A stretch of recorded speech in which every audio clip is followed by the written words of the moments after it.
Dernière minute, Ferdinand Ngongo fait forte pression sur le CEI pour interpeller Amougou Belinga. Les informations portées sur l'actualité politique camerounaise tant sur le plan régional que national pour vous permettre d'être à la une de l'actualité. Telle a toujours été notre priorité. Alors, si vous êtes nouveau, n'hésitez surtout pas de vous abonner et de cliquer sur la cloche de notification pour ne plus rater aucune de nos vidéos. On commence.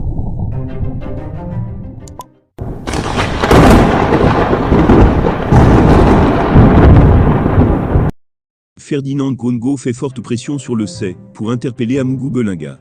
Celui qui doit avoir des fortes insomnies en ce moment au Cameroun n'est autre que Galaxy Landry Etoga.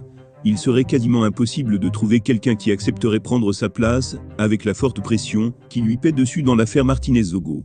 En effet, à en croire Boris Berthold, lanceur d'alerte et journaliste camerounais en exil depuis des années, si la presse a été prise en ébullition depuis quelques jours concernant l'assassinat de Martinez-Zogo, c'est parce qu'un puissant homme du pays ferait pression sur les enquêteurs.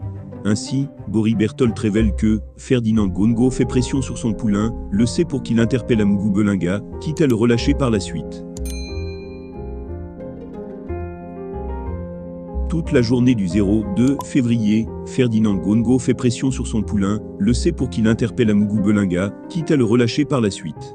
Prudent, Galax résiste et concède toutefois qu'il le placera sous surveillance. Il déploiera donc un imposant cordon de sécurité du carrefour Tropicana à Yaoundé, jusqu'à la résidence du Zonlou.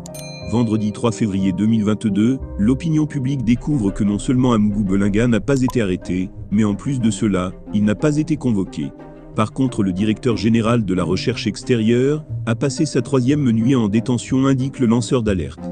Serait-ce une cabale et un règlement de compte contre le PDG de l'anecdote ou une pression justifiée par des suspicions de culpabilité du Zonloa des Zonloa? Le EANSI s'impose. Et bien chers abonnés, c'est ainsi que nous arriverons au terme de cette édition. Espérant qu'elle vous a plu, n'hésitez surtout pas de nous laisser un commentaire. Merci et à bientôt pour une nouvelle édition.